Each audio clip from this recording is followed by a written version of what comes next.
ডুয়ার্স উত্তরবঙ্গ আর ভুটানের পাহাড়ি অঞ্চলের প্রবেশদ্বার অর্থাৎ দুয়ার, যার নামটা শুনলেই চোখের সামনে ভেসে ওঠে ঘন জঙ্গল, চা বাগান, পাহাড় জঙ্গলের মধ্যে দিয়ে বয়ে চলা নদীর সৌন্দর্য আর প্রচুর বন্য প্রাণীর রাজত্ব।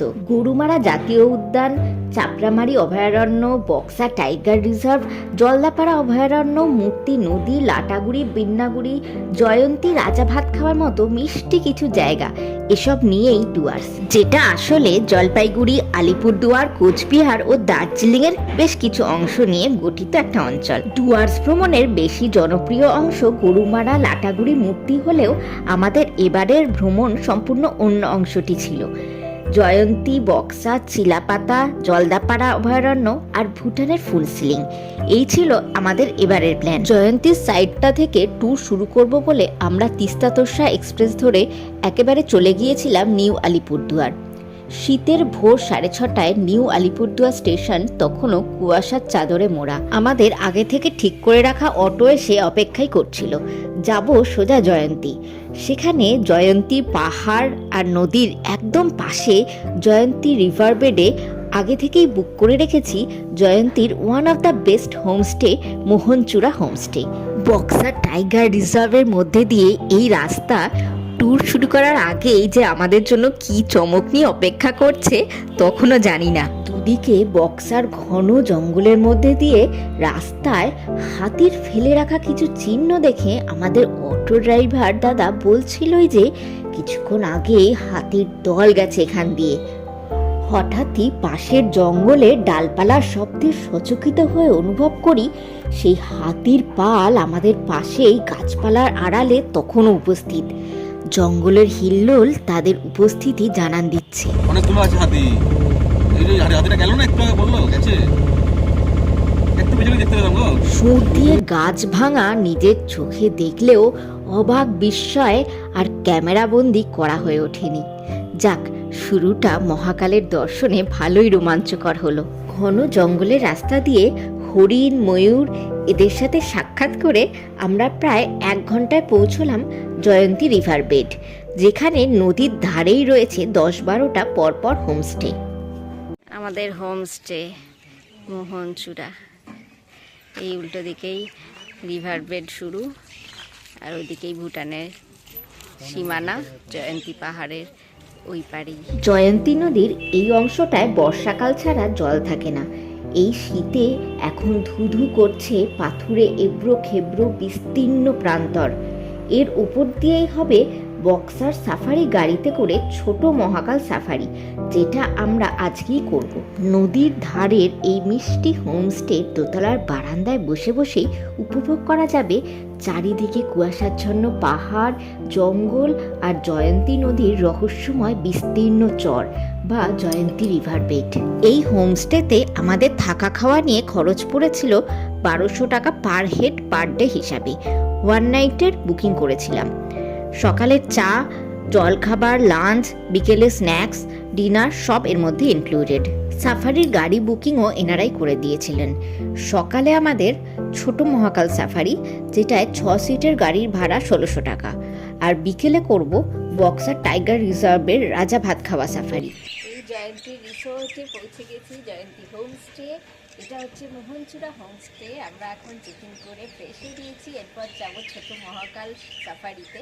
এই আমাদের রুম, এটা হচ্ছে হোমস্টের ব্যালকনি, দারুণ সুন্দর। এই যে এখানে একটা ছোট্ট গেট আছে। এই যে হোমস্টেতে ফ্রেশ হয়ে ব্রেকফাস্ট খেতে খেতেই আমাদের ছোট মহাকাল সাফারির গাড়ি চলে এলো। ড্রাইভার এবং একজন গাইড। জয়ন্তী হলো ভুটান পাহাড়ের কোলে এক ছোট্ট গ্রাম, আর মহাকাল গুহা হলো ভুটান পাহাড়ের সীমান্তে জঙ্গলে ঘেরা এক স্ট্যালাকটাইট গুহা, যার যাত্রাপথ জাস্ট অবিস্মরণীয়। জয়ন্তী রিভার বেড দিয়ে সাফারি গাড়ি যাচ্ছি। এই যে আমাদের হোমস্টে। সবাই তাকাও একবার, তাকাও। শুধুমাত্র বক্সা টাইগার রিজার্ভের সাফারি গাড়ি এখানে যায়। 1 ঘন্টার পুরো পথটাই জয়ন্তী রিভার বেডের এবড়ো খেবড়ো পাথুরে পথে বারবার জয়ন্তী নদীর স্বচ্ছ জলধারা পার হয়ে হয়ে জঙ্গলে ঘেরা পাহাড়ের মধ্যে দিয়ে যায়। রাস্তা বলে সেরকম কিছু যদিও নেই, গাড়িতে বসে ক্যামেরা ধরে রাখাই দুষ্কর হয়ে উঠছে। তবে এ এক লাইফ টাইম এক্সপিরিয়েন্স। জয়ন্তী গেলে অন্তত ছোট মহাকাল দর্শন অবশ্যই করবেন। তবে বর্ষাকালে জয়ন্তী নদীতে জল থাকলে এই সাফারি সম্পূর্ণরূপে বন্ধ হয়ে যায়।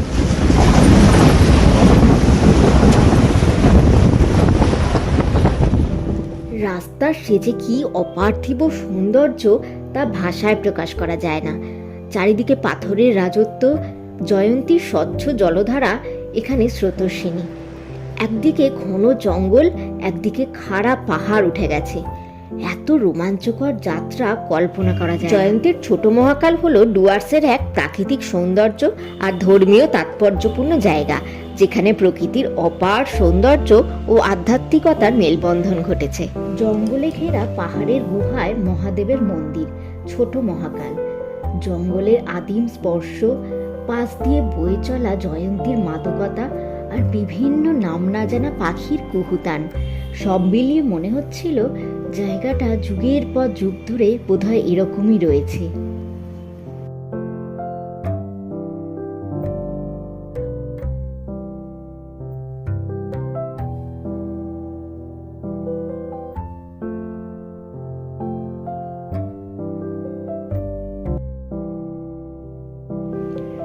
ভুটান পাহাড়ের লাগোয়া এই ছোট মহাকাল পর্যন্ত সাফারির গাড়ি আসে।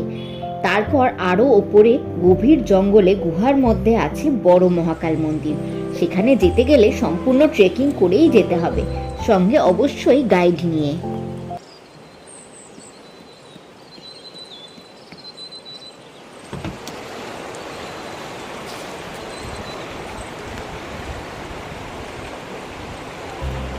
বিভিন্ন ধরনের বন্য প্রাণীর সঙ্গে সঙ্গে জয়ন্তীর জঙ্গল হাজারো অজানা পাখি আর প্রজাপতিদের স্বর্গরাজ্য।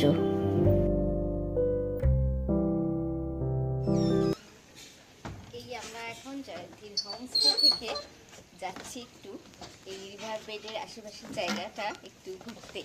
আরও কিছু হোমস্টে আছে পাশাপাশি, তবে এখনো পর্যন্ত যেগুলো দেখলাম মোহনচূড়াটাই কিন্তু সবচেয়ে ভালো লাগলো।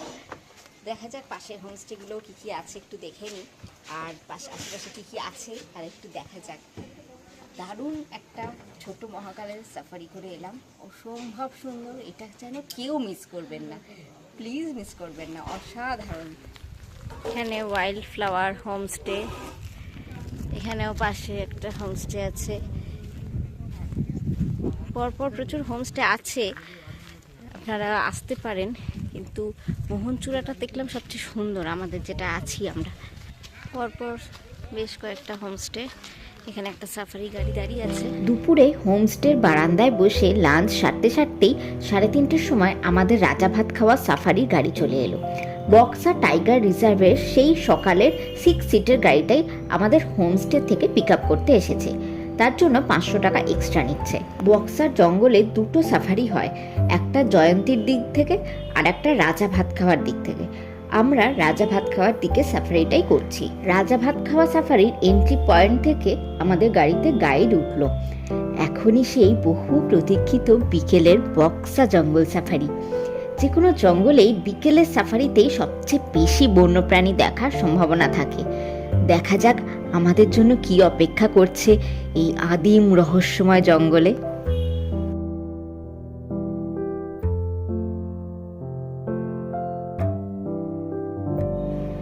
প্রথমেই বিশাল এক ময়ূর তার রং বেরঙের বিশাল ডানা নিয়ে উড়ে গেল জঙ্গলে রং ছড়াতে ছড়াতে। তারপর হঠাৎ করেই পালিয়ে গেল। বাইসন দেখতে পাচ্ছি আমরা এখন, বাইসন গাউড় আসছে।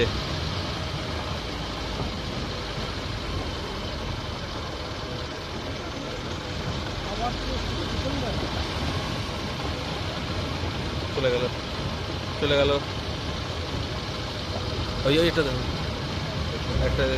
গাউর অর্থাৎ ভারতীয় বাইসনের একটা পুরো দল জঙ্গল পারাপার করছে। এরা কিন্তু রেগে গেলে জঙ্গলের সবচেয়ে হিংস্র প্রাণী। জঙ্গল এখানে এতটাই ঘন যে এত বড় প্রাণীগুলো রাস্তা পার হয়ে জঙ্গলে সামান্য ঢুকলেই আর তাদের দেখাই যাচ্ছে না।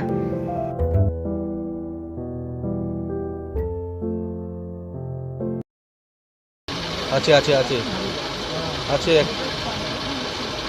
আওয়াজ পাচ্ছি কিন্তু।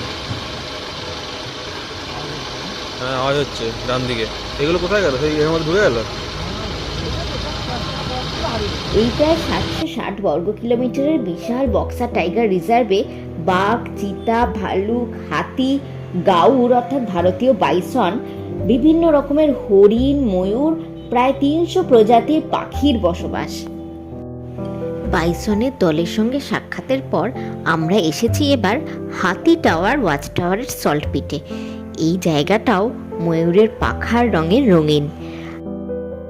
আমরা এখন যাব আরো সামনে। হঠাৎই আবারও প্রায় 20-25টা বাইসনের দল, তাতে বাচ্চা থেকে শুরু করে পালের নেতা সবই আছে, আমাদের সামনে দিয়েই জঙ্গল পার হতে লাগলো। উফ, অন্ধকারাচ্ছন্ন ঘন জঙ্গলের মধ্যে দাঁড়িয়ে এই দৃশ্য দেখা কি যে রোমাঞ্চকর তা বলে বোঝানো যাবে না।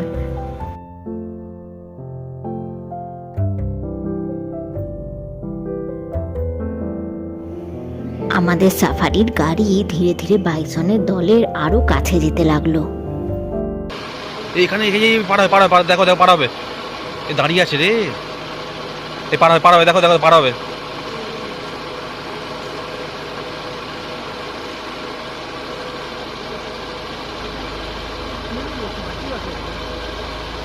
স্মেল বেরোচ্ছে না? 42 বাজে, এখন সাফারি থেকে ফেরার পথে। রাজা ভাত খাওয়া সাফারি, অন্ধকার হয়ে গেছে চারিদিক।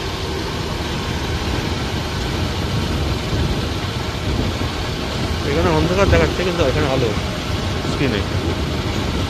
জঙ্গলের কোর এলাকা থেকে বেরিয়ে এসে এবার আমাদের হোমস্টেতে ফেরার পালা। সাফারির গাড়ি হোমস্টে পর্যন্ত ছেড়ে দেবে। রাতের অন্ধকারে জঙ্গলের বুক চিরে পিচের রাস্তা হয়ে উঠেছে দারুণ রহস্যে মোড়া। চারিদিকে মাঝে মধ্যে ময়ূরের কর্কশ সুর আর ঘরে ফেরা পাখিদের ডাক, আর না হলেই নিস্তব্ধতা গ্রাস করছে জঙ্গলকে। রাতের মোহনচূড়া হোমস্টে। চারিদিকে নিকষ কালো অন্ধকার, আর বহু দূর থেকে আসা জয়ন্তীর জলোচ্ছ্বাসের মৃদু শব্দ কি যে মোহময়ী পরিবেশ সৃষ্টি করছে। রাতে আমাদের বেশি দূর যেতে বারণ করা হচ্ছে। আসলে হোমস্টের সামনেই দুটো দোকানের টিনের শাটারে তোবড়ানো চিহ্ন দেখে জানলাম এগুলো কিছু মাস আগেরই হাতির দলের আক্রমণের চিহ্ন। এখন রাত 12টা, জয়ন্তী রিভার বেড, চারিদিকে নিস্তব্ধ।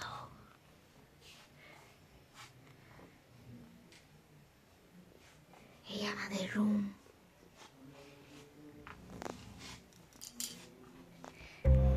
পরের দিন ভোরবেলায় স্নিগ্ধ জয়ন্তীর রিভার বেডকে আবার আসার অঙ্গীকার করে বিদায় জানিয়ে আমরা বেরিয়ে পড়লাম।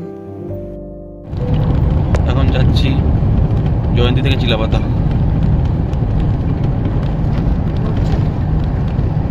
ভোর 6টা। হোমস্টে থেকে চেক আউট করে বেরিয়ে আমরা যাচ্ছি জলদাপাড়া অভয়ারণ্য সংলগ্ন চিলাপাতা ফরেস্টে।